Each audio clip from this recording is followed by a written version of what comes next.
சொல்லுங்க. ஓகே, தன்னை கொடுமைப்படுத்தியதாக பெரிய வாக்குவாதமே நடந்திருக்கு. எப்படி பாக்குறீங்க? ஒரு முன்னாள் ஆளுநர் வேற ஒரு மொழிக்காக அந்த மாதிரி இது பண்றாங்க. நம்முடைய பத்திரிகை நண்பர்களுக்கு எங்களுடைய வணக்கத்தை தெரிவித்துக் கொள்கின்றோம். நம்முடைய பத்திரிகை நண்பர்களுக்கு என்னுடைய மாலை வணக்கத்தை தெரிவித்துக் கொள்கின்றேன். பாரதிய ஜனதா கட்சி நேற்று சென்னையில் மாநிலம் தழுவிய கையெழுத்து இயக்கத்தை நாம் ஆரம்பிச்சிருக்கிறோம். அது மிகப்பெரிய வரவேற்பை பெற்றிருக்கிறது. ஆன்லைனில் மட்டும், வெப்சைட்டில் மட்டும் 24 மணி நேரத்திற்குள்ள 1 லட்சம் பேர் டிஜிட்டல் சிக்னேச்சராக என்டோர்ஸ்மெண்ட் கொடுத்துருக்குறாங்க. தமிழ்நாடு முழுவதுமே பட்டி தொட்டி எல்லாம் பாரதிய ஜனதா கட்சியினுடைய தலைவர்கள், தொண்டர்கள் எல்லா இடத்திலும் கையெழுத்து சேகரிக்கிறாங்க. எல்லோரும் ஒரே நோக்கத்தோடு, நம்பிக்கையோடு கையெழுத்து போடுறாங்க. என்னன்னா, அவர்களுடைய குழந்தையினுடைய எதிர்காலம் நன்றாக இருக்க வேண்டும் என்று. அந்த குழந்தைக்கு நல்ல ஒரு வாய்ப்பு கிடைக்கணும், சமக்கல்வி ஒரு உரிமையாக கிடைக்க வேண்டும் என்கின்ற ஒரு எதிர்பார்ப்போடு இன்று தமிழகம் முழுவதுமே அற்புதமாக இந்த கையெழுத்து இயக்கம் நடந்து கொண்டிருக்கிறது. சென்னையில் நம்முடைய முன்னாள் ஆளுநர், முன்னாள் தமிழக பாரதிய ஜனதா கட்சியினுடைய தலைவர் அக்கா தமிழிசை சவுந்தரராஜன் அவர்களிடம் காவல்துறை அவர்கள் நடந்து கொண்ட விதம் வன்மையாக கண்டிக்கத்தக்கது. ஏன் அப்படின்னாங்கன்னா, இவங்க பொதுமக்களை சந்தித்து வீதியில் ஒரு அரசியல் கட்சியினுடைய அடிப்படை கடமை, உரிமை, ஒரு டெமோக்ராட்டிக் பாலிடிக்ஸில் ஒரு அரசியல் கட்சி வீதிக்கு வந்து தான் மக்களை சந்திக்க முடியும். வீதிக்கு வந்து முதலமைச்சர் சொல்வது போல முதலமைச்சருடைய அறிக்கையை படித்தீங்கன்னா கிளர்ச்சி, எல்லாம் சேர்ந்து மத்திய அரசுக்கு எதிராக போராடலாம், கிளர்ச்சி பண்ணலாம். இங்கே யாருமே மாநில அரசுக்கு எதிராக போராடலையே, யாருமே கிளர்ச்சி பண்ணலையே. மக்களை ஒருங்கிணைத்து ஜனநாயக முறையில் அவருடைய கையெழுத்துக்கு ஒரு வலிமை இருக்குது என்பதை எடுத்துக்காட்டி அந்த கையெழுத்து இயக்கத்தை நடத்தி கொண்டிருக்கக்கூடிய பாரதிய ஜனதா கட்சியினுடைய தலைவர்கள், தொண்டர்களை சீண்டுவது, குறிப்பாக இன்னைக்கு சென்னையில் அக்கா தமிழிசை சவுந்தரராஜன் அவர்களை கைது செய்திருப்பது, அது மட்டும் இல்லாமல் ஒரு முன்னாள் ஆளுநருக்கு ஒரு புரோட்டோகால் இருக்குது. சாமானிய மனிதராக இருந்தாலும் கூட அவங்ககிட்ட காவல்துறை கிட்டத்தட்ட 3 மணி நேரம் நடந்து கொண்ட விதம், இதெல்லாம் கூட நாங்கள் வன்மையாக கண்டிக்கிறோம். அதன் பிறகு காவல்துறைக்கே தெரியும், ஆட்சியில் இருப்பவர்கள் கொடுக்கக்கூடிய ஒரு இன்ஸ்ட்ரக்ஷன் என்பது அது தவறு என்பதை தெரிந்து 3 மணி நேரத்திற்கு பிறகு அவங்க பிரிவென்டிவ் டிடென்ஷன் சாயந்தரம் வரைக்கும் வச்சிருக்க பார்த்தாங்க. அவர்களாக விடுவித்திருக்கின்றார். இது எதை காட்டுதுன்னா, திராவிட முன்னேற்ற கழக அரசினுடைய கோழைத்தனத்தை, பயத்தை காட்டுது. நாங்கள் சொன்னபடி 1 கோடி கையெழுத்தை வாங்கத்தான் போகிறோம்.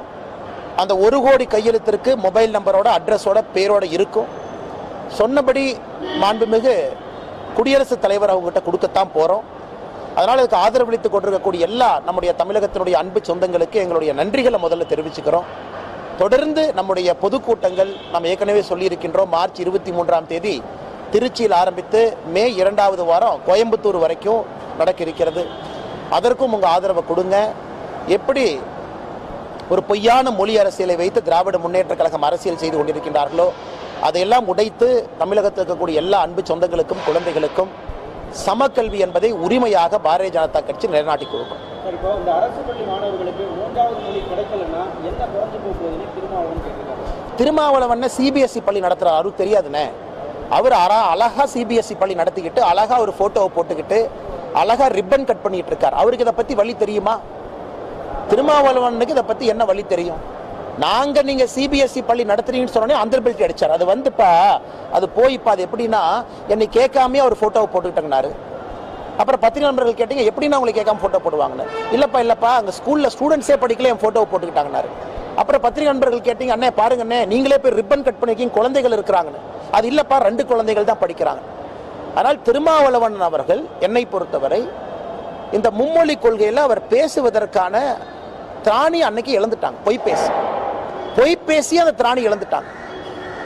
எனக்கு இன்னும் ஆச்சரியமா இருக்குன்னா, ஒரு சிபிஎஸ்இ பள்ளியில குறிப்பாக 3வது மொழியாக கட்டாய ஹிந்தியை சொல்லிக் கொடுக்கக்கூடிய திருமாவளவன் அவர்கள் இன்னைக்கு தமிழக மக்களுக்கு லெக்சர் எடுத்துட்டு இருக்காங்க.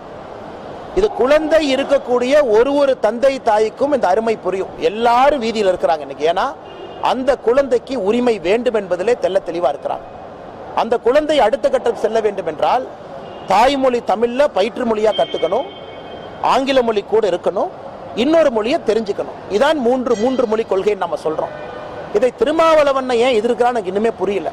அதனால் இந்த கையெழுத்து இயக்கத்தில் நம்முடைய வெப்சைட்டை நீங்க பார்த்தீங்கன்னாவே தெரியும், இந்த போலி அரசியல்வாதிகளுடைய முகத்தை தோலுரித்து கொண்டிருக்கின்றோம். அவங்க பண்ண பொய், அவங்க நடத்துகிற பள்ளிக்கூடங்கள் எல்லாமே.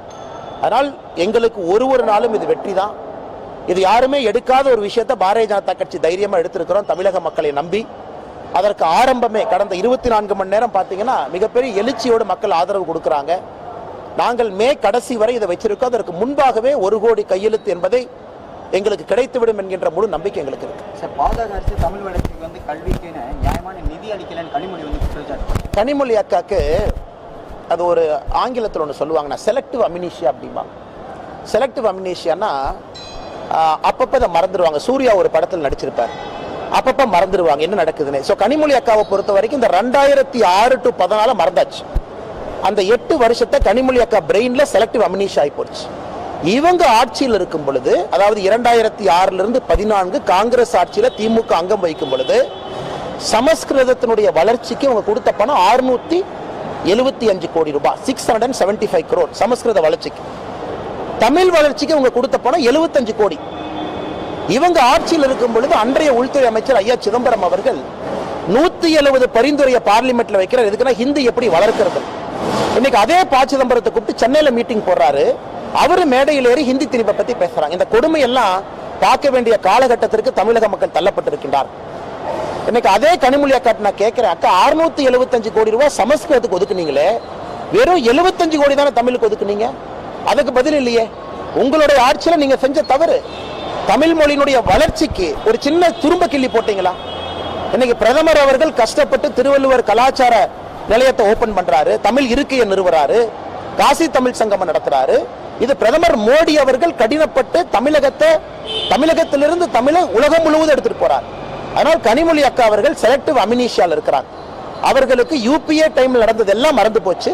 இன்னைக்கு உட்கார்ந்து அரசியல் காரணத்திற்காக என்னுடைய அருமை அக்கா கனிமொழி அவர்கள் பேசிக் கொண்டிருக்கின்றார். நாடாளுமன்ற மறுசீரமைப்பிற்கான காலத்துக்கு ஏற்கனவே வாஜ்பேயி பீரியட்லேயே முடிஞ்சு போச்சு. அதை ஒரு 25 வருஷம் எக்ஸ்டெண்ட் பண்ணாங்க. இப்போ மறுபடியும் அந்த 2026 அந்த டேட் முடியுது.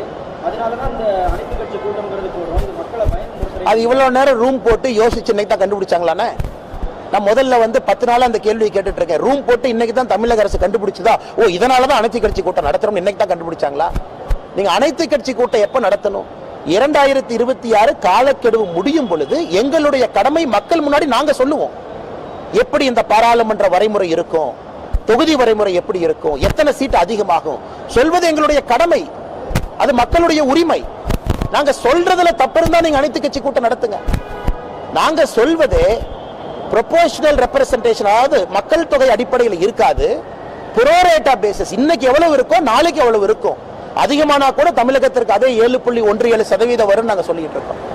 எதுவுமே இல்லாம அனைத்து கட்சி கூட்டம் இப்ப தேவையா? என்ன காரணம்? நாங்க பார்லிமெண்ட்ல ஒரே நாடு ஒரே தேர்தல் என்று எப்பொழுது சொன்னமோ நீங்க கேட்டீங்க பத்திரிகை நண்பர்கள். ஆனா இப்ப திமுக ஆட்சி 1 வருஷம் குறைப்பீங்களான்னு கேட்டீங்க. அப்ப உடனே 2028 வருதான். அதற்கு விளக்கம் கொடுத்து இந்தியாவில் எல்லாருமே ஒரே நாடு ஒரே தேர்தல் ஏத்துக்கிட்டாங்க. அதே போல தொகுதி வரைமுறை வரும்பொழுது நாங்கள் சொல்லுவோம். நீங்களா கற்பனை பண்ணி அந்த கற்பனை குதிரைகளை அவிழ்த்து விட்டு, இல்ல 39 8 குறைஞ்சிரும் 31 நீங்களா சொல்றீங்க. 848 வரும்பொழுது தமிழகத்திற்கு 12 குறைஞ்சிரும் நீங்களே சொல்றீங்க. நாங்க சொன்னோமா? நாங்க சொன்னது புரோரேட்டா அப்படிங்கிற வார்த்தையை பயன்படுத்தி இருக்கோம். என் பக்கத்து மாநிலத்தில் அண்ணன் சந்திரபாபு நாயுடு அவர்கள் என்ன சொல்றாரு? என்ன 3 மொழி? என் ஊர்ல குழந்தைகள் 10 மொழி படிக்கணுங்கிறார். இன்னைக்கு காலையில பாத்தீங்களா சந்திரபாபு நாயுடு சொல்றாரு, அதென்ன 1 மொழி 2 மொழி படிக்கிறது, 10 மொழி படிக்கணும். ஆந்திரால ஆங்கில மொழியிலிருந்து தாய்மொழி தெலுங்குல கற்றல் மொழியாக இருக்கும். உலக மொழிகள் நான் கத்துக் கொடுக்கிறேன். அவங்க அதனாலதான் சத்திய நடையில இருந்து பாருங்க, உலகத்தில் இன்னைக்கு ஆந்திர பிரதேசத்தில் இருக்கிறவங்க எந்த அளவுக்கு சாதித்து காட்டிக் கொண்டிருக்கின்றார்கள் தமிழர்களை போல. இன்னைக்கு ஒரு ஜெனரேஷன் ஆஃப் தமிழ் நம்ம ஊர் விட்டு வெளியே போயிட்டாங்க. சான் பிரான்சிஸ்கோல பே ஏரியால ஆதிக்கம் செலுத்திக் கொண்டிருக்கின்றார். அடுத்து ஆந்திராக்காரன் நிறத்தை பிடிப்பான். ஏன்னா தொலைநோக்கு பார்வையோடு சென்று கொண்டிருக்கின்றார். நாம இன்னைக்கு இருந்து பழைய பஞ்சாங்கத்தை பேசிக் கொண்டிருக்கின்றோம். எப்படி நம்ம உலகத்தை ஆளுவோம்? இதெல்லாம் முதலமைச்சர் பார்க்கணும். ஆந்திர பிரதேசனுடைய முதலமைச்சர் தைரியமா சொல்றார். எனக்கு முன்னாடி இருந்த முதலமைச்சர் என்ன பண்ணாருன்னா பள்ளி கல்வியை ஆங்கிலத்தில் மாத்திட்டு போயிட்டார். நான் இன்னைக்கு 10 மொழியில மாற்ற முயற்சிக்கின்றார். இது ஒரு அறிவுபூர்வமான சமுதாயம் எப்படி சிந்திக்க வேண்டும் என்பதற்கு ஒரு உதாரணம். இவங்க மொழியை வச்சு இல்ல நான் கத்துக் கொடுக்க மாட்டேன். மொழியை தடுப்பதற்கு இவர்களுக்கு உரிமையே இல்லை. மக்கள் அதுக்கு ஓட்டே போடல. அடுத்து என்ன சட்டம் போடணும்னு சொல்லுவாங்களா? நம்ம எல்லாரும் காலையில் வெள்ளை கலர் சட்டை தான் போடணும், கருப்பு கலர் சட்டை போடக்கூடாதுன்னு அடுத்து ரூல் போடுவாங்களா? இல்ல காலையில் என்ன சாப்பாடு சாப்பிடணும் சொல்லுவாங்களா? இல்ல எந்த விதமான வண்டி ஓட்டணும், பஸ்ல எந்த சீட்ல உட்காரணும்னு சொல்லுவாங்களா? அதே போலதான் இருக்குது. 3வது மொழி படிக்க கூடாதுன்னு சொல்றது அதே போலதான் இருக்கு. நாங்கள் கட்டாயப்படுத்தலையே. 3வது மொழி ஒரு மொழி படிங்க, பிடிச்ச மொழியை படிங்க. நீங்க படிக்கலைன்னா இந்தியா ஃபுல்லா படிப்பாங்க. அப்ப தமிழ்நாடு நாம மட்டும் 2 மொழி படிச்சுக்கிட்டு படிக்காம இருப்போம். 20 ஆண்டுகள் கழிச்சு நம்முடைய நிலைமை என்ன ஆகும்?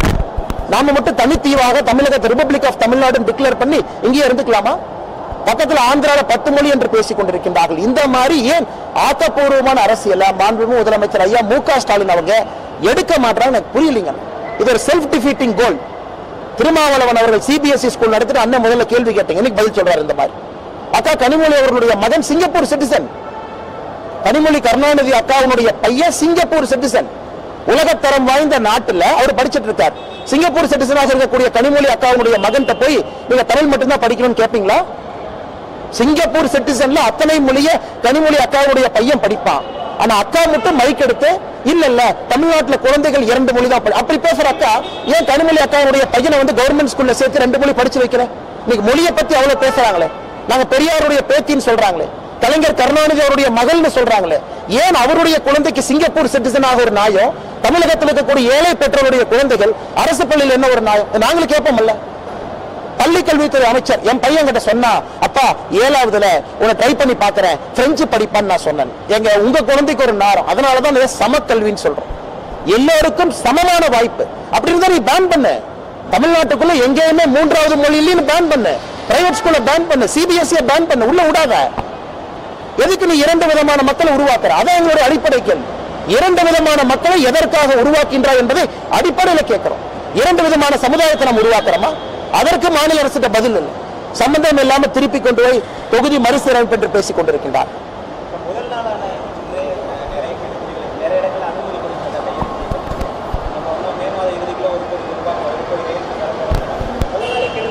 ஆனால் ஆச்சரியம் என்னன்னாங்கன்னா, நாங்க ஒரு நாள் வெப்சைட்னுடைய டிராபிக் வந்து 25,000 கையெழுத்து எதிர்பார்த்தோம். வெப்சைட்ல வந்து 1,00,000 கையெழுத்தை தாண்டி இருக்கு, 1,13,000 தாண்டி இருக்குன்னு நினைக்கிறேங்கண்ணா. அப்ப என்ன அர்த்தம்னா, மக்கள் இங்க தடுத்தா கூட ஏதோ ஒண்ணு கண்டுபிடிச்சு கையெழுத்து போட போறாங்க. இங்கதான் நீ தடுப்ப. ஏன்னா வெப்சைட்டை பொறுத்த வரைக்கும் ஓடிபி ஜென்ரேட் பண்ணணும். ஏன்னா ஒரு மொபைல் நம்பர் ஒருக்கா அலோட்.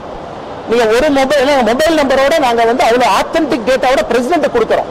அதை பிரசிடென்ட் கிட்ட கேட்க கூடாது. சும்மா நீ நடந்து போய் 10 கையெழுத்து நீயே போட்டு வந்துவாங்க.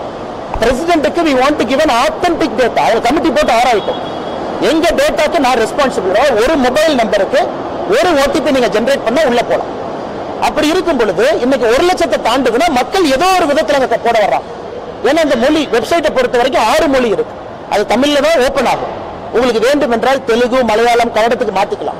சோ எல்லாரும் அதை அக்சஸ் பண்றதுக்கு வழிவகை செஞ்சிருக்கிறோம். ஆங்கிலத்தில் இருக்கு. அதனால என்னை பொறுத்தவரை இவங்க என்ன கெடுபிடி போட்டாலும் 1 கோடி என்கின்ற இலக்கை நிச்சயமாக பாரதிய ஜனதா கட்சி நாங்கள் அடைந்தே தீர்வோம். தென் மாநிலங்களுக்கான பிரதிநிதித்துவம் வெகுவாக குறையும் ஆபத்து விஜய் அவர்கள் கூறியிருக்காங்க. இப்படி தினந்தோறும் வந்து அறிக்கை வெளியிட்டிருக்காரு. எப்படி பாருங்க? ஆனா நேற்று நான் பதில் சொன்னேன். ஷூட்டிங் ஸ்பாட்ல இருந்து யாரோ எழுதி கொண்டே கொடுக்குறாங்க. அப்புறம் யாரோ ஒருத்தர் வர்றாங்க. அப்புறம் விஜய் கட்சி சார்பா வந்தவர் 543 எம்பின்னு அவருக்கு தெரியல. அவர் ஏதோ ஒரு நம்பரை சொல்றாரு. அப்புறம் பத்திரிகையாளர் நம்பர் நீங்க சொல்றீங்க என்ன அது 500 சில்லறை இல்லைன்னு, அது 543 சொன்னோன்னே அந்த விஜய் கட்சி சார்பாக வந்தவர் அப்புறம் 543. இன்னொரு தலைவர் வந்து 453 பேசியே முடிச்சிட்டார் 5 நிமிஷம். அவர் பேசி முடிச்சதுக்கு அப்புறம் நீங்க எல்லாம் கூப்பிட்டாங்க அது 453 இல்லைன்னு 543. நேற்று அனைத்து கட்சி கூட்டத்தில் வந்து சில தலைவர்களுக்கு இந்தியாவில் எத்தனை எம்பிக்கள் இருக்காங்கன்னே தெரியல. அன்னைக்கு சாயந்தரம் தான் அந்த பத்திரிகையாளர் சந்திப்பவங்க பண்ணதெல்லாம் பார்த்து எனக்கே ஆச்சரியம். ஏங்க 543 பேர் எம்பிக்களாக இருக்காங்க தெரியாமையே சில கட்சி வந்து அனைத்து கட்சி கூட்டத்தில் வந்து வடபஜ்ஜி போண்டா சாப்பிட்டு டீ குடிச்சு மோடிஜியை திட்டதெல்லாம் திட்டிட்டு பிஜேபியை திட்டதெல்லாம் திட்டிட்டு கிளம்பி வீட்டுக்கும் போயிட்டாங்க. இதான் அனைத்து கட்சி கூட்டத்தினுடைய லட்சணம் இதானுங்க. நான் வேற எப்படிங்க நான் சொல்றது? சார் ஆனந்தனுடன் இணையத்தை முடக்கியதை வந்து இப்போ நீக்க கோரி உத்தரவிட்டு கார்ட்டூன் நீக்க சொல்லியிருக்காங்கல்ல ஜட்மெண்ட். அதாவது கருத்து சுதந்திரத்துக்கு மாண்புமிகு சென்னை உயர்நீதிமன்றம் அவங்க போட்டிருக்கிற கார்ட்டூன் சரி என்று சொல்லல. கார்ட்டூனை நீக்கணும். இவங்க சென்ட்ரல் கவர்மெண்ட் நாங்க கார்ட்டூனை நீக்கிறேன்னு சொன்னா அடுத்த நாள் காலையில அவங்களே ஓபன் பண்ணிருப்பாங்க. இவங்க சென்ட்ரல் கவர்மெண்ட் நான் கார்ட்டூன் நீக்க மாட்டேன், என் கருத்து சுதந்திரம் என்று அடம் பிடிச்சாங்க விகடன் குழுமம். இன்னைக்கு மாண்புமிகு சென்னை உயர்நீதிமன்றம் என்ன சொல்லியிருக்காங்க, நீ கார்ட்டூனை நீக்கு, அதே போல மத்திய அரசு அவங்க போட்டிருக்க கெடுபடியை நாங்க நீக்கிறோம். கார்ட்டூன் நீக்கினாங்கல்ல, இது முதல்ல செஞ்சிருக்கணும்ல. முதல்ல செஞ்சா 15-20 நாட்கள் எதற்காக அவங்க வெப்சைட் பிளாக் ஆகி நிக்குது? இன்னைக்கு ஆனந்தபடன் அவர்கள் இல்ல நான் கார்ட்டூனை நீக்காம கருத்து சுதந்திரத்தை நான் காப்பாத்திட்டு அப்படின்னு சொன்னா நான் ஏத்துக்கிறேன். அப்ப நீங்க வெளியிட்ட கார்ட்டூன் தவறு என்பதை மாண்புமிகு சென்னை உயர்நீதிமன்றம் அவங்க சுட்டு காட்டியிருக்கிறாங்க. இது முதல்ல பண்ணிருக்கலாம். இதைத்தான் நாங்க கேட்டோம். 24 மணி நேரம் மக்கள் நாங்க நிறைய பேர் கேட்கும் பொழுது அப்பயே நீங்க நீக்கி இருக்கலாமே. இன்னைக்கு 15-20 நாட்கள் உங்களுடைய வாசகர்களுக்கு தானே பிரச்சனை. ஏதை செய்யணும்? இன்னைக்கு இவ்வளவு தூரம் நீங்க சென்னை உயர்நீதிமன்றத்துக்கு போய் உங்களுக்கு தீர்ப்பு கிடைக்கலையே. கார்ட்டூன் நீங்க நேத்தே நீக்கி இருந்தா நம்ம சென்ட்ரல் கவர்மெண்ட் அத்தாரிட்டிஸே பர்மிஷன் கொடுத்திருப்பாங்களே, நீங்க கோர்ட்டுக்கே போக வேண்டாமே. அடிப்படை என்ன? விகடன் குழுமம். நான் கார்ட்டூன் நீக்க மாட்டேன், அப்படித்தானே கோர்ட்டுக்கு போனாங்க. கார்ட்டூன் நீக்க சொல்லிட்டாங்கல்ல. நன்றி அண்ணா. அனைத்து விதமான உள்ளூர் மற்றும் உலக செய்திகளுக்கு நமது www.adibantv.com என்ற இணையதளத்தை பார்வையிடவும்.